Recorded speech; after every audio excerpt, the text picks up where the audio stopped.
আমরা যেখানে ছিলাম তাহলে এখানে দিয়ে দিলাম আমরা ডিএক্স। এতে করে আমাদের সুবিধাটা কি হলো,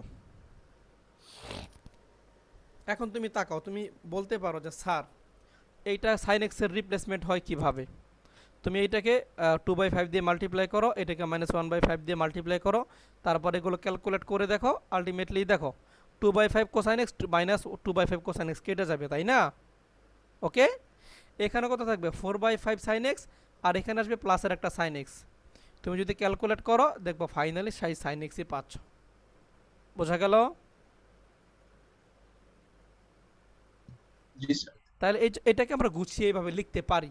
এখন লক্ষ্য করো, এটা করলে কি উপকারটা পেলাম। এবার সমহরে বন্টন করে দাও, এটার নিচে ওইটা লিখবা, তারপরে ডিএক্স লিখে দাও, দুইটা ইন্টিগ্রেশন বানাও।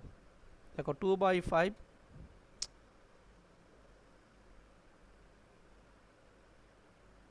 2/5 এখানে লিখো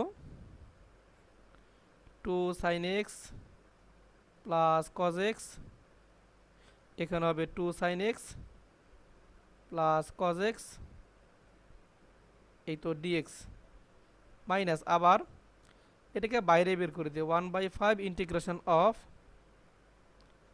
2 cos x minus sin x by 2 cos x plus sin x dx। ঠিক আছে, এটাকে আমরা একটু আলাদা করে লিখলাম। এর ফলে দেখো এটা কিন্তু কেটে যায়, আর 2 sin x plus cos x 2 sin x plus cos x কেটে গেল, তাহলে রইল কি 2/5 ধরো বাইরে আছে, বাইরে থাকলে ইন্টিগ্রেশন অফ dx মানে হলো x, তার মানে 2/5x প্লাস। এবার এইখানে তাকাও একটু, নিচেরটার ডিফারেন্সিয়েশন কিন্তু পুরোপুরি উপরেরটা নাই, একটু এদিক ওদিক আছে, তাই না? না স্যার, পুরোপুরি তো আছে। পুরোপুরি দেখি তো। না স্যার, পুরোপুরি হ্যাঁ 2 cos x কে আপনি ভুল হ্যাঁ, লিখছেন স্যার। 2 sin x হবে, 2 sin x plus cos x হবে স্যার হরে। আচ্ছা এটা মনে হয় উল্টা লিখতেছি আমি বারবার, কেন জানি। হ্যাঁ আচ্ছা দেখো, হ্যাঁ এইটা করলে ঠিক আছে এখন, ওকে ফাইন। দেখো আমি একটু আমার ভুলটা শুধরে নিলাম, 2 sin x plus cos x। হ্যাঁ এবার বোধহয় হরকে ডিফারেন্সিয়েট করে লব পাওয়া যায়, তাই না? তাহলে এটাকে আমরা ইন্টিগ্রেট করতে পারি ইজিলি। এখানে লিখবো মাইনাস 1/5 লন হর দিয়ে কি হবে 2 sin x plus cos x, এটাই অ্যান্সার। খুব বেশি কঠিন না কিন্তু, ওকে। আচ্ছা আমরা আরেকটা এই টাইপের এক্সাম্পল দেখে নেব একটু চট করে। আমরা 3 নম্বরটা দেখব, 9 এর 3। হ্যাঁ লাবিব আসতে পেরেছো, হ্যাঁ ধন্যবাদ তোমাকে। তুমি কি এটা বুঝেছো? দেখো তো। জি স্যার, এটা পুরোটা দেখছি। হ্যাঁ গুড। আমরা 9 এর 3 দেখবো, আরেকটা প্র্যাকটিস করে ফেলি এই টাইপের ম্যাথ। 9 এর 3 থেকে এক্সারসাইজ 10.3 থেকে পড়ছি আমরা।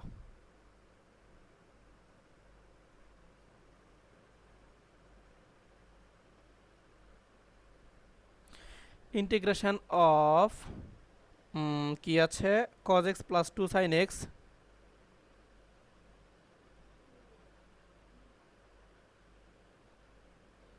By sin x plus 2 cos x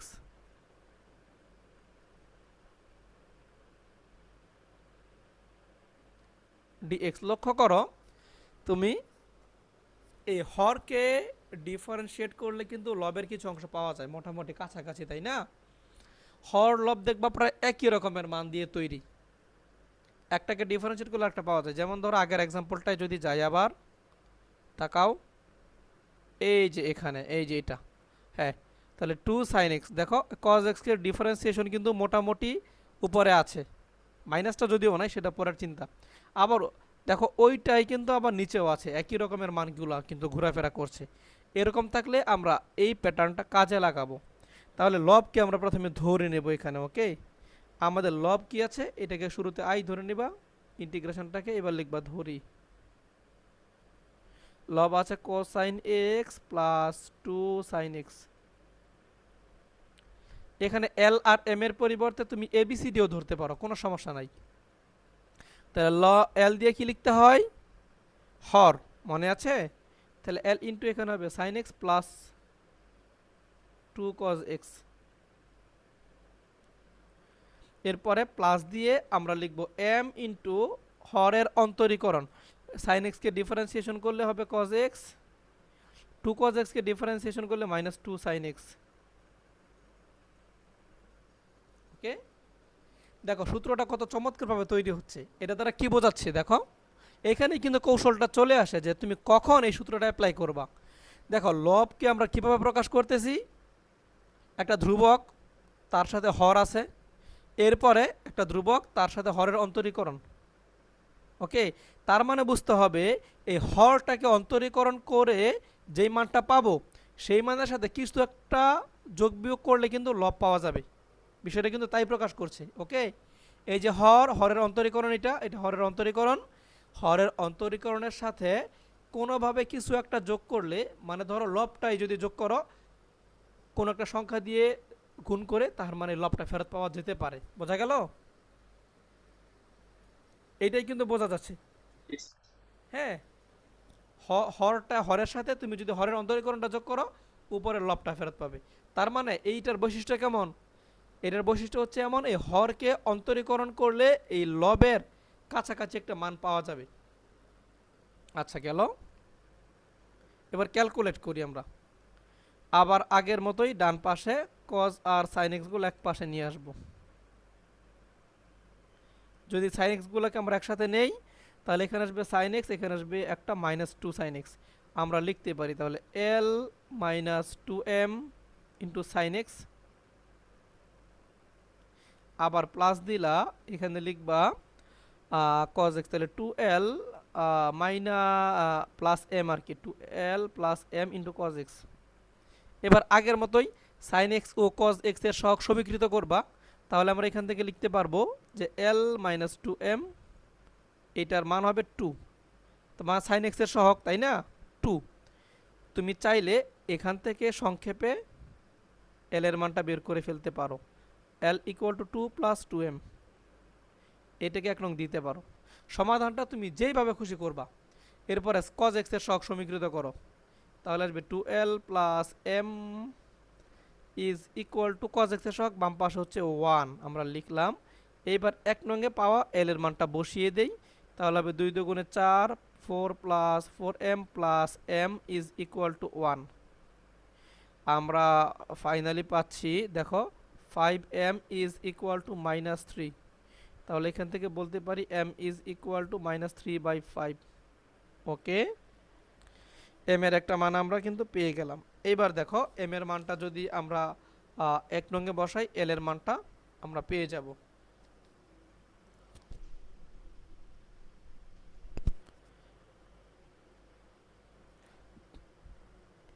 L is equal to minus 2 into 3/5, ও 2 আছে তো সামনে, 2 আছে। ওকে, তাই ক্যালকুলেট করো, লসাগু হবে কত 5, তার মানে এখানে হবে 10 মাইনাস এখানে হবে 6, তার মানে ফাইনালি আমরা পাবো 4/5। দেখো তো ঠিক আছে কিনা ক্যালকুলেশনটা। ওকে ফাইন, তাহলে আমরা লবকে মানে এই যে দেখো cos x plus 2 sin x, এটাকে আমরা চাইলে এইভাবে সাজাতে পারবো। এল আর এম এর মান পেয়ে গেলাম। এবার তুমি আই এর মানটা লিখো,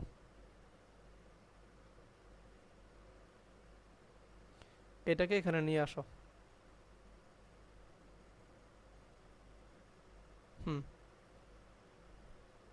এবার মানটা বসাও এখানে, ইকুয়াল টু, তাহলে cos x plus 2 sin x এটা হলো লব, আর লবের মান পেয়েছিলাম কি l ইন্টু হর। l কত 4/5 ইন্টু হর, হর ছিল sin x plus 2 cos x, এরপরে ছিল প্লাস m, m এর মান কিন্তু আছে মাইনাস, তার মানে মাইনাস 3/5 ইন্টু হরের অন্তরীকরণ, অর্থাৎ এখানে ছিল আমাদের cosine x minus 2 sin x divided by sin x plus 2 cos x। ওইখানে x দেই নাই, হ্যাঁ এটা তো প্লাস টাস কিছুই দেই না, sin x plus 2 cos x। দেখো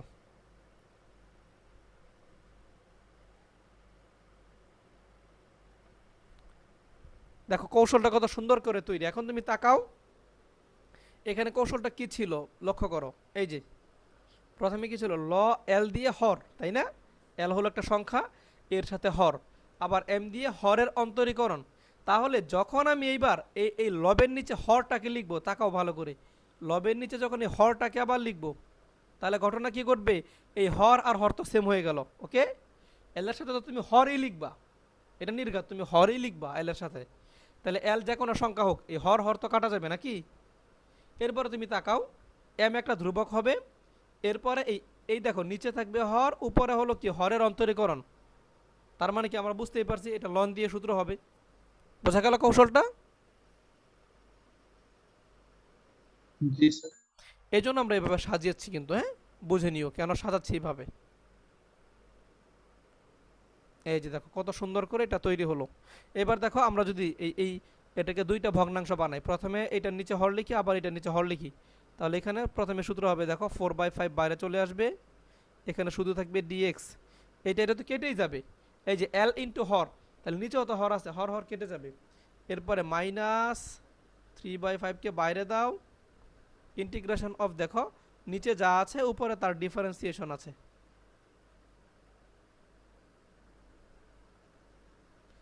কৌশলটা কত সুন্দর করে তৈরি হয়েছে দেখো। তাহলে এটা দিয়ে লন দিয়ে তুমি লিখতে পারবা, এখানে হবে 4/5 অনলি এক্স মাইনাস 3/5 লন অফ হর।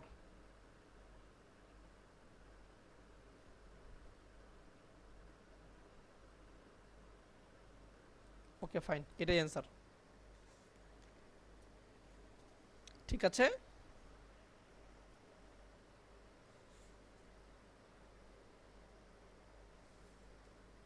হ্যাঁ দেখো তো আর কোনো প্রবলেম আপাতত মনে হচ্ছে কিনা? 20 দেখাবে একটু, তাই তো? 20 নম্বর। হুম, একটু 20 নম্বরটা দেখি আমরা।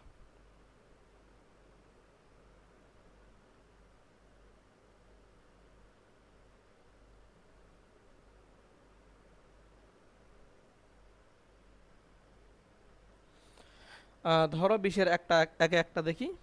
20-এর 1 ইন্টিগ্রেশন অফ, একটু পরে এটা মনে পড়বে, এটা আমি শিখিয়েছিলাম মাঝখানে যে কৌশলের ক্লাসগুলো নিয়েছি, ওই কৌশলের ক্লাসে এটার আলোচনা চলে গেছে। আমি এখানে দেখাই, তুমি একটু পরে বুঝবা। এখানে হলো sine cube x into root over cos to the power 5x। এখন তাকাও, এটাকে আমরা একটু সাজালে এইভাবে লিখতে পারি, উপরে থাকলো ডিএক্স আর সাইন কিউবের রুট মানে কত, হাফ, সাইনের পাওয়ার 3 আবারও হাফ, তাহলে একবারে তুমি লিখো sign to the power 3/2x, আর এখানে হবে কস টু দি পাওয়ার 5/2x, তাই তো? আচ্ছা, তো আমরা এরকম কোনো ফর্মুলা কি শিখেছিলাম মনে করো তো সবাই? Sine to the power mx cos to the power nx dx, আমি লিখে লিখে দেখিয়েছি। m যদি জোড় হয় n যদি বিজোড় হয় কি হবে, m যদি বিজোড় হয় n যদি জোড় হয় কি হবে, আর mn যদি দুইটাই বিজোড় হয় কি হবে, তাই না? আবার m আর n যদি ভগ্নাংশ হয় এবং ভগ্নাংশের যোগফলটা যদি জোড় সংখ্যা আসে, তাহলে কিভাবে লিখতে হয়? মনে আছে কৌশলগুলো? এগুলো কিন্তু বলেছিলাম জি স্যার। সবগুলো, হ্যাঁ। তাহলে এখানে কিন্তু সেই কাজটাই আসতেছে তোমার সামনে। তাকাও, এখানে এই যে 3/2 আর 5/2 এটা যোগ করো, যোগ করলে দেখো কত আসে। 4 হয় স্যার। হ্যাঁ, এক মিনিট, হ্যাঁ দেখো একটা জোড় সংখ্যা আসে 4। হুম, তার মানে জোড় সংখ্যা হয়। এইবার আমরা এটাকে কৌশল করে আমরা কি করি মনে আছে? জেড ধরি কাকে, 10x কে। মনে করে দেখো একটু কৌশলগুলো, আর এখানে আলোচনা করব না, জাস্ট ওটার অ্যাপ্লিকেশনটা দেখাই দেই। আমরা ইউ ধরতে পারি বা জেড ধরতে পারি, 10x কে তুমি ধরে নাও। তাহলে ডিফারেন্সিয়েশন করো, এখানে আসবে কত, du is equal two sec square x dx, তাই নয় কি? এখন প্রশ্ন হলো যে এখান থেকে আমরা এটা পাবো কিভাবে? এটা বানাবো কিভাবে? দেখো, এটা বানানোর সবচেয়ে বুদ্ধিমানের কাজ হলো এখানে কি আসবে, পাওয়ার 4 আসে তো, ওকে ফাইনালি। তাহলে sec টু দি পাওয়ার 4 দিয়ে লব এবং হর দুইটাকে ভাগ করো, হ্যাঁ। এই জন্য পাওয়ারটা আমরা দেখে নিলাম কত আসে। তাহলে উপরে তুমি ক্যালকুলেট করবা কি, গুণ লব না হর কি, স্যার, বলো। গুণ করবা, গুণ, অথবা তুমি ভাগ গুণ। করলেও হবে। তুমি যদি ভাগ করো তাহলে ভাগ করবা cos টু দি পাওয়ার 4 দিয়ে, ওকে। আর যদি গুণ করো তাহলে লিখবা sec টু দি পাওয়ার 4, একই কথা কিন্তু। আর নিচে দেখো এই sec টু দি পাওয়ার 4 আর এখানে cos টু দি পাওয়ার 5/2, এটা ক্ল্যাশ হবে একটা। sec two the power 4x আর এখানে হবে cos two the power 5/2x। তাহলে চিন্তা করো তো কি থাকে ফাইনালি, এটাকে লিখতে পারো 1/cos two the power 4x, এর উপরে হবে cos two the power 5/2x নাকি। এবার তাহলে কি লিখতে পারো, এটা তুমি কিভাবে লিখবা বলো ফাইনালি, বলো দেখি। 5/2 থেকে 4 বাদ যাবে না, তাই তো নাকি। জি স্যার।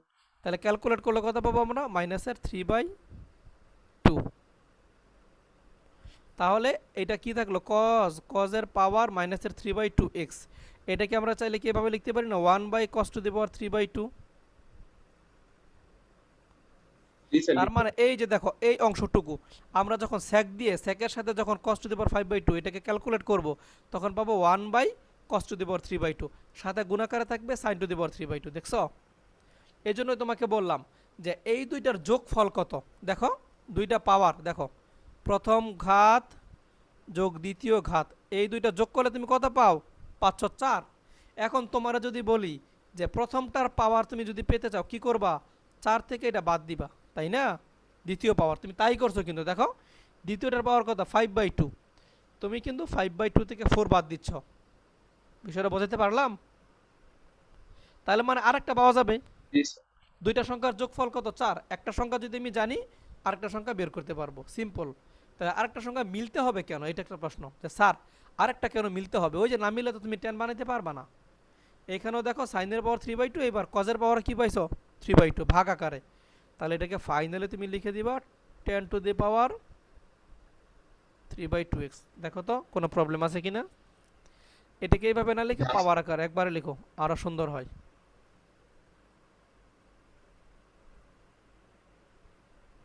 এবার তুমি মান ধরতে পারো, এটাকে ধরবা ইউ, আর এই sec স্কোয়ার এটাকে তুমি এইভাবে চিন্তা করে নিবা, একটু ভেঙে ভেঙে চিন্তা করে নিবা। কিভাবে, sec square x, sec square x. তাহলে প্রথমে ধরো sec square x, sec square এক্সকে তুমি লিখতে পারো 1 + tan স্কোয়ার এক্স।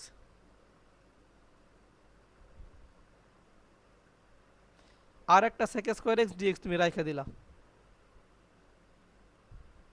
ভাগ হবে tan x whole to the power 3/2। এইবার মান বসাও, দেখো ইউ হলো tan x, তাহলে নিচে আমরা পাবো ইউ টু দি পাওয়ার 3/2, উপরে পাবো 1 plus u square into sec square x dx এর মান হচ্ছে du। এইবার তুমি এটাকে সমহরে বন্টন করে নিবা, অর্থাৎ এটাকে দুইটা ইন্টিগ্রেশন তৈরি করবা, 1/u to the power 3/2 du plus u square by u to the power 3/2 du। এবার সূচকের নিয়ম অনুসারে এটাকে ইনভার্স করে উপরে তুলে দিবা, আর এখানে 2 থেকে 3/2 বিয়োগ করবা, তারপর ইন্টিগ্রেশন করবা, পারবা না। আর হ্যাঁ, এরপরে দেখো 20-এর 2 নম্বর একই নিয়মের অঙ্ক, 20-এর 2, তারপরে 20-এর 3, দেখো একই নিয়মের অঙ্ক, এগুলো একই প্যাটার্নে করবা। তারপরে 21-এর 1, এগুলো কিন্তু আমি দেখিয়েছি কৌশলের মধ্যে, যে রুটের ভিতরে ভগ্নাংশ আছে, এবং ভগ্নাংশ যদি এরকম থাকে তাহলে হরের অনুবন্ধী রাশি দ্বারা লব হরকে গুণ করে ক্যালকুলেট করতে হয়। 21-এর 1, তারপরে 21-এর 2, এগুলোও শিখিয়েছি তাই না আবু বকর। 21-এর 2টা দেখো, 21 ওগুলো আছে পারি স্যার। হ্যাঁ হ্যাঁ গুড, একটা এগুলো হলো অঙ্ক দেখাইছি, ছিল স্যার, বলো। যে sir root over a square minus x square dx sir, এটা root over a square minus x square dx, এটা তাহলে এটা কি ইন্টিগ্রেশন স্যার। দেখাইনি, এটা কৌশল বলি নাই কখনো? না স্যার, এটা মনে হয় বলেননি স্যার। আচ্ছা ঠিক আছে, দেখো এটার কৌশলও আছে। এখানে তুমি প্রথমে সাবস্টিটিউট করবা। এক্স কে কি ধরতে হবে চিন্তা করো তো, সাইন নাকি কস বলো দেখি, মনে করো কিছু একটা ধরতে হয় এরকম থাকলে, রুটের ভিতরে দুইটা রাশি বর্গ আকারে থাকলে। এ সাইন থিটা। হ্যাঁ, এবার এখানে সাইন থিটা আমরা ধরে নেব, এটা মনে রাখবো আমরা। ওকে, প্রথমে এখানে সাইন থিটা ধরে নেব। দেখো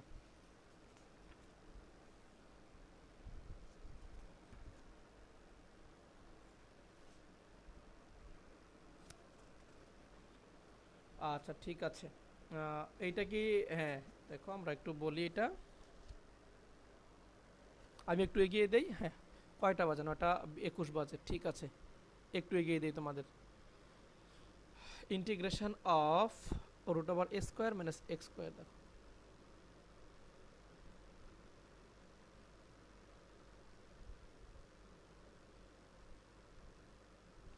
তাহলে এক্স কে আমরা দুঃখিত, এক্স ধরে নেব এ সাইন থিটা। আচ্ছা, তাহলে ডিএক্স এর মানটা পাবো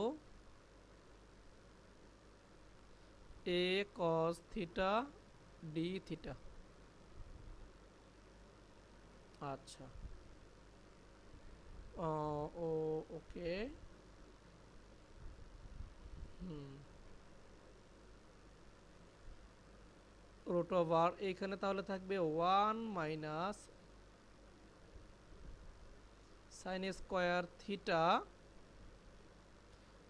এটা যদি এটা কমন নেই আর কি, তখন এটা থাকে। আর ডিএক্স এর মান তুমি পেয়েছো এ কস থিটা ডি থিটা।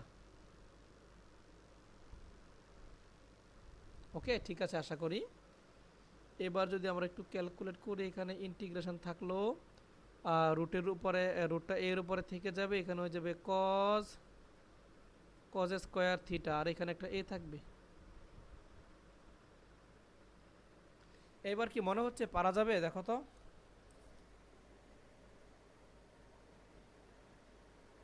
ও দুঃখিত দুঃখিত, দাঁড়াও আমি দেখে তো বললাম না পারা যাবে, কিন্তু এ স্যার স্কোয়ার অ্যান্সারটা তো স্যার অন্যরকম পুরাই। এটা তো এ স্কোয়ার হবে। হ্যাঁ, অ্যান্সারটা দেখে তো স্যার মারাত্মক স্যার পুরা। আচ্ছা সমস্যা নাই, অ্যান্সার অনেক রকমই আসতে পারে, এটারও অ্যান্সার ঠিক এটা আছে, মনে হয় স্যার ব্যতিক্রম ধর্মী কোনো একটা হবে স্যার। সমস্যা নাই। এইটাও অ্যান্সার তোমার, এটা যেটা আসবে আমাদের এটাও ঠিক আছে, কোনো ভুল নাই। এ স্কোয়ারটা তুমি বাইরে বের করে দাও, অর্ধকোণের অভেদক আছে না, ওই যে 2 দিয়ে ওইটা দিয়ে করবা। ওকে, এটা দিয়ে করবা, কোনো সমস্যা নেই। এখন ফর্মুলা করে করবা, এটাও অ্যান্সার হবে। আর তোমার এটার প্রকৃত অ্যান্সার যেটা আসে সেটাও মিলে দেওয়া যাবে, সমস্যা নাই, ওইটাও আমি করে দেবো নি, কোনো সমস্যা নাই। এটা কোন জায়গায় তোমরা সমস্যাটা পেয়েছো বলো, বাইরের অ্যান্সারটা বলো আমাকে, কি দেওয়া আছে তোমাদের বই? আর বইয়ের দেওয়া x into root over 1 minus x square by 2 plus a square by 2 sine inverse x by a. আচ্ছা আচ্ছা ঠিক আছে, বুঝেছি, সমস্যা নাই। ওইটাও আমি প্রমাণটা প্রয়োজনে দেখাই দিবনি, তুমি আপাতত এটা শেষ করো, যা আসবে সেটাও একটা অ্যান্সার। এটা যে ভুল না এটা তুমি নিশ্চিত থাকো। ওকে, একই ইন্টিগ্রেশনের একাধিক অ্যান্সার হতে পারে, তুমি যেটা চাচ্ছ সেটাও আমি মিলাই দেবো, টেনশন নাই। ওটা আজকে হয়তো দেখালে আর একটু টাইম লেগে যাবে আমাদের, আজকে তুমি এইটুকু শেষ করো, বাকিটুকু নিজে বাসায় করো, এরপর আমি আগামী ক্লাসে ওইটা আবার দেখাবো, সমস্যা নাই। আর ইউবি ফর্মুলার আরেকটা ছোট্ট অন্যভাবে অ্যাপ্লাই করা যায়, সেটাও তোমাকে দেখাবো আমি তোমাদের। আচ্ছা, এখন তোমরা একটু রাফলি ঝটপট বলে শেষ করো যে 10.5 পর্যন্ত আরও কি তোমাদের অনেক সমস্যা জমা আছে মনে হয়? না স্যার আর নাই। লাবিব, লাবিব আছো? হ্যাঁ লাইভ তো লাবিব, ক্লাসে নেই। হ্যাঁ আবু বকর চলে গেছে। আচ্ছা যা হোক, সমস্যা নাই, আমরা নেক্সট ক্লাসে বাকিটা কথা বলে নেব। তোমাদের যদি খুব বেশি সমস্যা না থাকে, আগামী ক্লাস থেকে আমরা ডেফিনিট ইন্টিগ্রালে যাব ইনশাল্লাহ।